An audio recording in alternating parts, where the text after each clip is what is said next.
Hi, welcome to Alaskan in the Philippines. Today I thought I'd talk about my life before moving to Asia and Alaska. I get a lot of requests for people who are asking me about my lifestyle back there before I came. For those that don't know, I moved into a Alaska Native village 450 miles west of Anchorage in 1983, I think it was, and spent 42 years in a small Yupik Eskimo village. They spoke English, but it was broken English and not very good at it. A lot of the elders didn't speak any English when I moved there. They're getting better now, and most of the youth all speak English and don't even speak their Yupik language. I did learn some of it, just enough to get by. I know the names of simple things and items and some small phrases and stuff. I learned it's a very hard language to learn. But anyway, when I moved there, I was a hunter. I loved hunting and fishing and outdoors, anything. That was the reason I loved it there in Alaska. That was the reason I moved to Alaska. If you ever want to see a neat place in your lifetime, visit Alaska once to see the natural raw wilderness and beauty is just breathtaking. It really is the most beautiful place on earth, as far as I know. One of the most breathtaking views you'll ever see. But anyway, I quickly made friends with the young boys that were just getting out of high school, about my age, 20 years old. And right away they saw I was interested in hunting. They all had their dad's boats and hunting gear, nets and harpoons and fishing stuff. And they were all geared up. In them days they were making good money fishing too. So their dads were making good money. They were making good money working as deckhands even on their dad's boats and stuff. So these guys had money. They would come to me and say, "Oh, let's go hunting. Jump in the boat, going hunting for anything," and nothing in particular, but just about everything, We'll set a net, we'll go out and we'll set a net. And they'll be like, "Oh, the boat's all gassed up, just jump in, come on, let's go." And they were always more than willing and eager to bring me out. And I always went. I loved going out, and I didn't know what to expect. I didn't have the right rain gear. I froze, I was cold. It's always really cold riding in the boats. And I never knew where we were going, or they'd never say how long we'd be gone. We'd take off and be gone for 3 or 4 weeks hunting moose, and they'd just say, "Let's get in the boat and go." They'd bring a grub box, and we'd kind of live off the land. We brought tea and sugar and boxes of crackers and stuff. But yeah, we ate out of our nets and ducks and geese and stuff. But all these guys, I had probably a half a dozen of them were just close as brothers to me because we'd been through so many hardships and stuff together, or fished and worked together, maybe even more than that, maybe more, close to 8 or 10 of really close people, almost like my brothers. And, they took care of me. They taught me when I was just like an infant in that country. I didn't know what to do, and they all showed me how. They showed me how to make all the tools and stuff. I learned how to make things. I can hang nets, and I can make harpoons. I can make fish traps and stuff. I learned all this from these buddies of mine. And one in particular I'd like to talk about. I have many stories. And let me preface by saying that I do not lie. Some of the things that just happen in Alaska are simply unbelievable. It's not exactly what I'm going to tell you, but a lot of the stuff that I can't even tell you, it's just unbelievable. Some just amazing weird things happen in the state, or where I was and what I've seen. But anyway, yeah, this good buddy of mine, Jug, we hunted and fished and we worked together. We were so close. Even our other friends we'd hunt and stuff. We'd argue just like a couple. They would always say, "God, you guys argue just like a couple," because he was always screwing around, messing with me, practical joking me all the time. He was a good guy, always hyperactive. He was a good worker. I hired him. I ran the city shop there, and we ran a bunch of heavy equipment. And we actually built a lagoon and did a lot of water and sewer work. We built a lagoon together. He was one of the operators on the project. I was running the shop. Me and him were running the shop, and then he was an operator too. So they put him on equipment, and he would operate. But on the weekends, we'd get Sunday off. We worked 10 hours a day every day, pushing dirt and it was fun. We had running D8s, and he was running a D3, and I was running trucks, excavators, 450 Hitachi excavator. We'd trade off equipment, but I was mostly on a dozer. I did all the finish work on a D3. I did all the slope and all that. It was steep, 20 feet, 30 or 50 feet down in some of these, in the holding pits of these sewage lagoon. We were digging it out before we were building one. It was big. It was like 3 or 4 football fields, really huge. And we worked on it for 5 years together. So every weekend we'd always hunt, and we'd go moose hunting and stuff. And when it was our chance, it was getting easy to hunt moose. Me and him had got a lot of moose together and stuff. But he had a camp down in this river, a nice camp. We would go there all the time, moose hunting in a nice river down there, set our nets in the fall time and hunt moose and geese and stuff. The geese hunting was really good. One time the health aide came to me in the 3:30 in the morning, and she said, in a bad storm, and says, your Jug's having a heart attack. They woke me up. I was sleeping like 3:30 in the morning. They said, Jug had a heart attack and he needs to go to St. Mary's. The weather's down here. Can you bring him to St. Mary's? And I was like, wow, really? I was half asleep. I said, is his brother going to do it? No, they don't have gas or some excuse, or they couldn't do it or something. I was like, really? Yeah, okay, sure, I'll be right up. And I got ready. I went up, and here he was. He was in the hospital. He's overweight. He was about 250 pounds, 240 pounds. The whole family's heavy stock, and all of his older brothers died of heart attacks. His dad and 3 of his older brothers, and there was only 2 or 3 of them left, 2 of the brothers, and they would joke about who was going to have a heart attack next, and Jug was the next one, and he had a heart attack. So I went up to the clinic. We have a small clinic. They can't do nothing here. All they can do is give you aspirin. And then the next village up, they had a bigger clinic, but they still couldn't do nothing there. They have to send you to Anchorage. So they had to send a medevac flight in, a Learjet they fly in. But the fog and the weather's always nasty. So I brought Jug up. We loaded up, both of us, on my small snow machine. It's just a little 340, and went up in a storm on the river. Could barely see. It's probably 20 below zero. Maybe a little colder. I was worried about him going to have a heart attack, fall off the snow machine halfway up and die on me.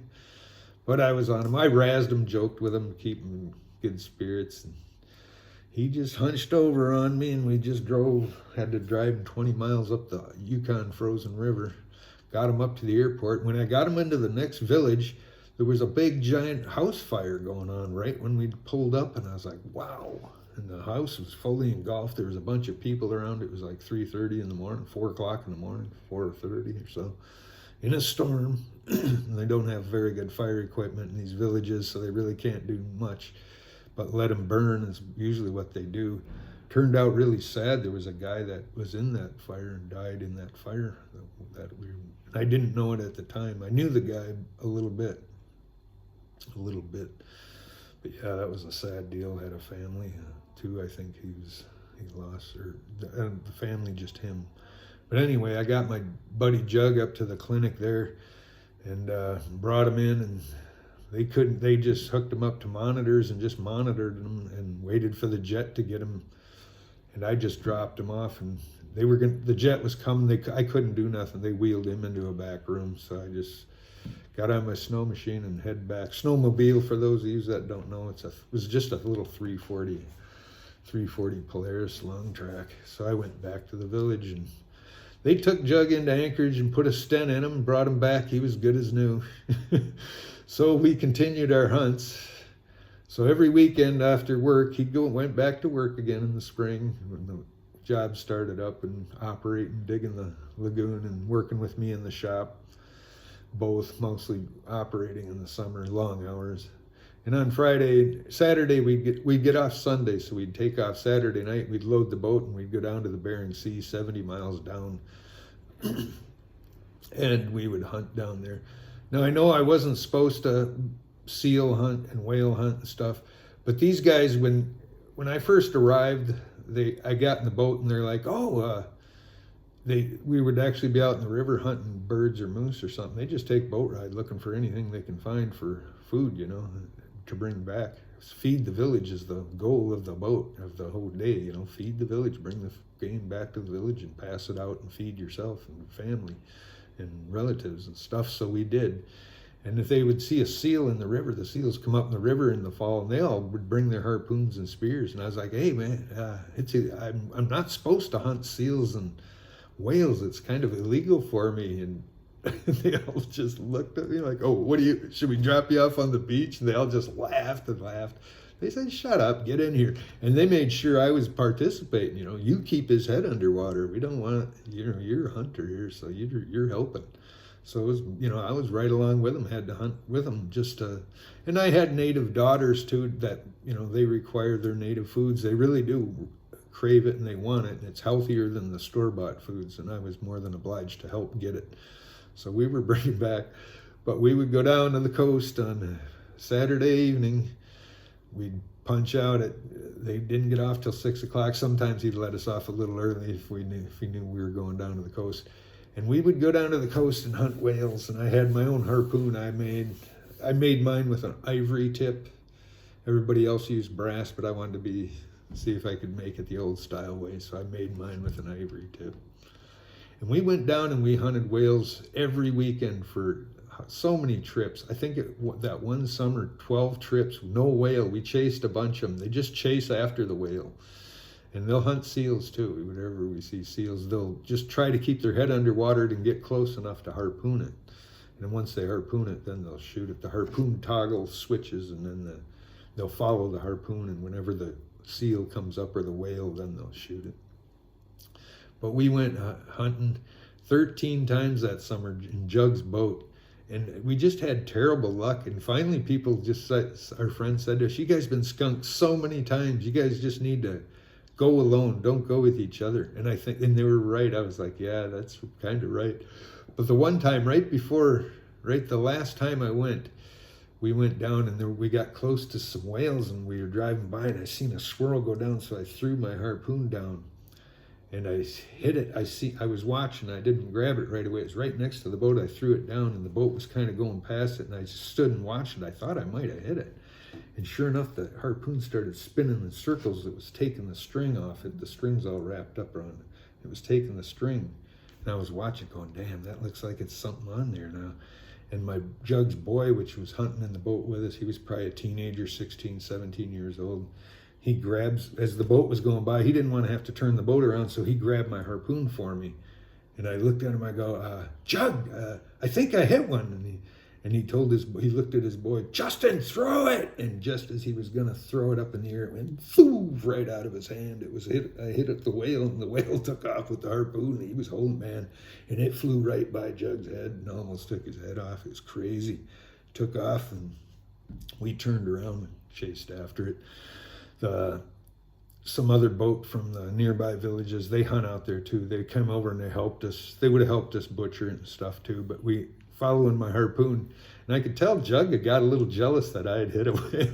So he was up there and I was like, should we shoot it? Because it popped up, we could have shot it a couple of times. No, and the other boat from the other village said, no, you get another harpoon in it first and then it's safe to shoot. Which is probably the procedure they do down there. So we went up to put another harpoon in. Jug was going to harpoon it again. We got up there. He drove over it a little farther than he should have when it went under. And he ran over my harpoon. And I said, stop. I think you ran it over. Lift up the motor. And he lifted up my motor, tilted up the motor, and my harpoon was wrapped around it. The cord was wrapped around it, and it pulled off the whale. So I brought it in. Didn't get the whale. We went home. After that, I told him, yeah, you better go alone once and see what happens. Because he depends on the whales and seals to feed him. He likes eating the native foods, and he had a big family. So I felt bad. I was bringing him bad luck, I thought. And his friends even said, everybody else said, yeah, that's probably it. I'm bringing the bad luck. And sure enough, I stayed home that next trip. He went down, caught a whale, first trip without me. Brought it back. Of course, he shared me a big strip of mung duck. They eat the outer skin, and it's real good. I like it too. You boil it, it gets crunchy. Just salt and soy sauce. They leave a little bit of fat on it and the outer skin. They just peel them like a banana. They slice in sections and peel it out. It just kind of tears off big sheets of the skin of the whale with the blubber, and then they'll trim the blubber a little thinner so you can eat it. You eat it with a piece of blubber and stuff with crackers. It's pretty good. I like it. Mung duck, they call it. It's not the bowhead like they eat up north, the bowhead whale. I've ate those too. I had a buddy that used to bring me bowhead whale. It was really good. I loved it raw. It's crunchy. But that's the big bowheads up north. They don't hunt them there. I was a buddy of mine that lived down there. He's a good guy. He always brought me up north foods. The bowhead whale was one of them. But anyway, that was the trip with Jug, and my bad luck made him not catch a whale for 13 years. I never did catch a whale. I never did. But I've been along when they would get one, and they would come and I'd help butcher and stuff. And I loved eating whale. They would always share with me. Up to this day, right before I left, people would still always bring me whale whenever they catch. They'd take care of me because they knew I liked to eat it. Seal too, you know. But yeah, that's just one of the many millions of stories that are crazy as you can believe. And my good buddy Jug, sadly, eventually didn't change his eating and drinking habits and ended up having a heart attack and passed away probably, I'm not sure, 10 years ago. Sad thing, left some young family and stuff behind. That was just too bad, you know. And smoking, and they drink the home brew out there. That's a real high carb homemade beer. And then they eat a high carb diet, and that just eventually got all his brothers, and there's only one brother left, as far as I know, just one brother left, and all his 3 or 4 older brothers, and dad, died of heart attacks, massive heart attacks that killed him instantly. What a way to go. He didn't suffer anything, you know, but yeah, that's the sad reality. I tried to change my diet after that too, and I'm trying to watch what I eat after seeing that happen. But yeah, that's just one of my Alaskan adventures I thought I'd share with you. I have many more. I don't know if you want to hear them all. But yeah, that's my life back in Alaska, and it seems like just a dream now. I'm here in Asia, and everything's different, brand new, and shiny, and a whole new culture. I'm enjoying it. I've enjoyed that culture too. I really do, and I still do. And I kind of miss it, but I know this is a much easier, better life for me at this point in my life. Well, anyway, thanks for watching. Be sure to like, share, and subscribe. We'll see you in the next one. Bye.